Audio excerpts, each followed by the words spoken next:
covered the topic public understanding of science and technology studies. What are the differences and are there parallel structures on a global scale? Well, what I wanted to show in my presentation was that there is two kind of public understanding of science, two practices in public understanding of science, and two kind of practices in STS studies, science and technology studies.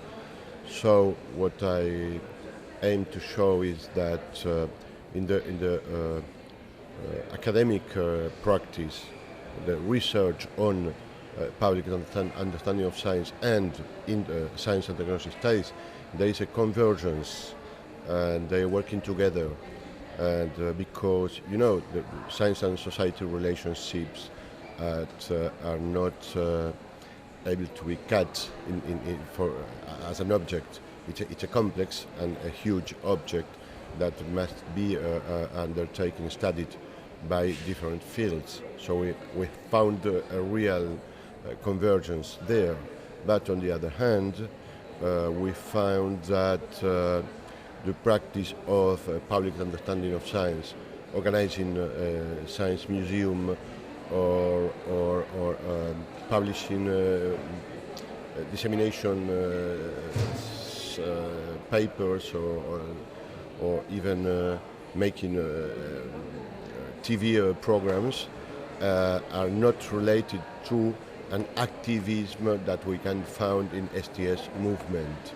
So, of course, the ideal would be to work together, but it is not what we see that it is happening today.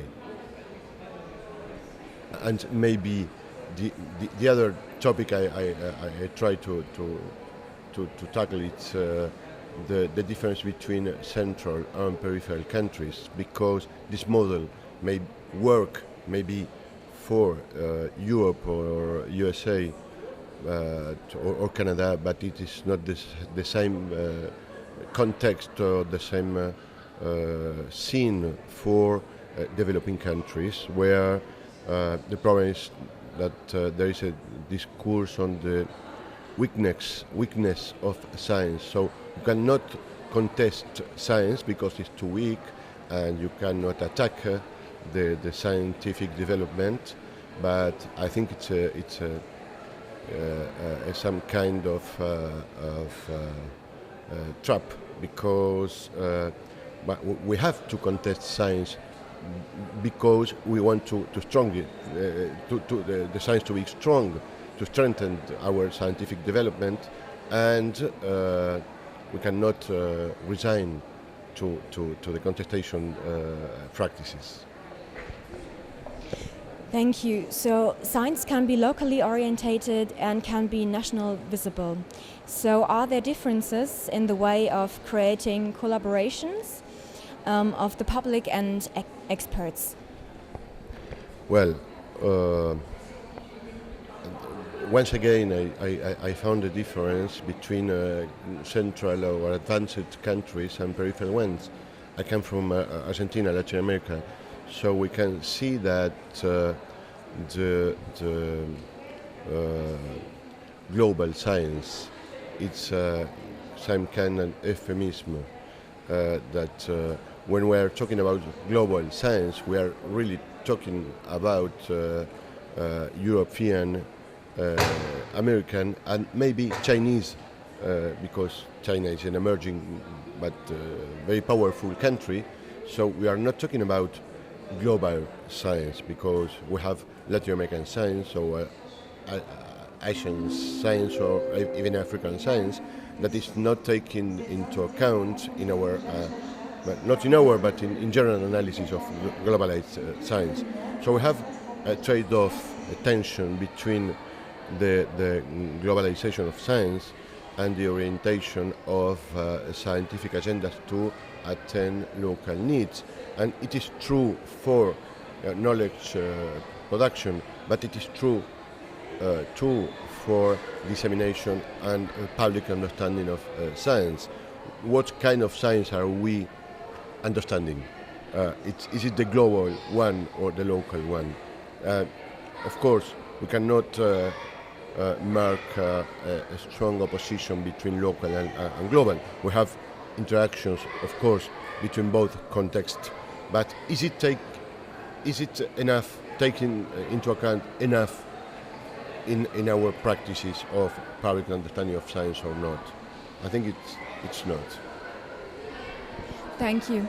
And why is it important to communicate about science? So we're studying science communication in the fourth semester now, but in your opinion, why it is important to communicate about it? I think it's crucial because at least three reasons. But first, because we have to open the space of knowledge production to other actors, and the other actors can participate because they have some kind of knowledge about science as some kind of esoteric thing. So this is the first reason. The second one is because science is, we believe science is not the only reason for the state decisions or the public decisions, but sometimes the state takes just science as the only and legitimate reason to take public decisions. This is the second reason, and the third one is once again about globalization and central and peripheral countries, but also to understand that scientists are not the only actors of scientific knowledge, but we have firms, and all the universe of firms is even less known as a context for knowledge production than the universities or public research centers. So, in countries like Germany or UK, more than 50% of the knowledge is produced in private firms. So, more than, I think it's between 50 and 60% of the research R&D are financed by private firms. So, can we control, can the society control this knowledge, and how can they do it if they don't know what is it happening inside the firm's labs? Thank you, and thank you for your time. Okay.